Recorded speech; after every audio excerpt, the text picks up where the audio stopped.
With nearly a third of all Americans traveling for the holidays, meteorologists are now worried about what could be the nightmare after Christmas. Two new storms are moving in. We're going to get the forecast in a moment. But first, here's ABC's John Schriffen with the mess the weather is already creating. It's the Christmas trip turned travel nightmare for drivers on the east and west coast. In Northern California, with more snow expected to blanket the Sierra Mountains tonight, cars are having trouble just staying on the road. The roads are pretty bad. There's a lot of spin-outs further east. There's definitely going to be chain control for the next 2 days at least going into Christmas.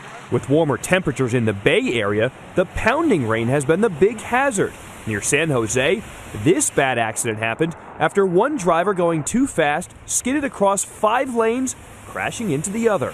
Believe it or not, police say no one was hurt. People are still driving fast, but you just got to watch out for them. I try to slow down a little bit and just kind of anticipate the worst of what other people may do when they hit puddles or something. And across the country in Syracuse, New York, plows are working overtime dealing with 2 consecutive days of snow this weekend, leaving this car stuck with no place to go. The weather was bad. The winds were fierce. It was blowing the cars around. You could see even the semis were swerving. It's the city's first snowstorm of the season, but many are bracing for more to come. John Schriffen, ABC News, New York.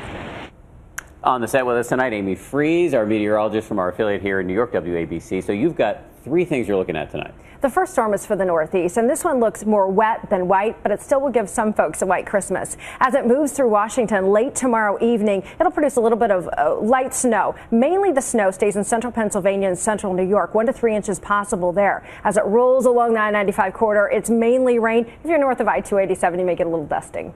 And then you got severe weather in the south brewing. Yes, this is down in the Gulf, and the warm side could produce big thunderstorms, even isolated tornadoes. But the cold side of that storm, before it leaves Oklahoma City, could produce a white Christmas. But it's this third storm coming onshore in the west right now that is the real biggie. This is a monster. It'll be a high-impact storm already moving onto the west coast, producing 1 to 4 inches of flooding rains from parts of California. Once it goes into the Sierras, we're talking feet of snow. Snow riders will be really happy about that. But as it pushes even further eastward over the Rockies, a lot of snow. So anyone traveling through the Rockies, places like Denver, could see several inches of snow. And it eventually gets to the Northeast. Yes, by the middle of the week, it moves back into the Northeast. And of course, that's going to have a ripple effect on travel for those trying to get home. So for people trying to get home or to get rid of their relatives, it's going to be tricky. Some delays. Amy Freeze, thank you very much. Appreciate it.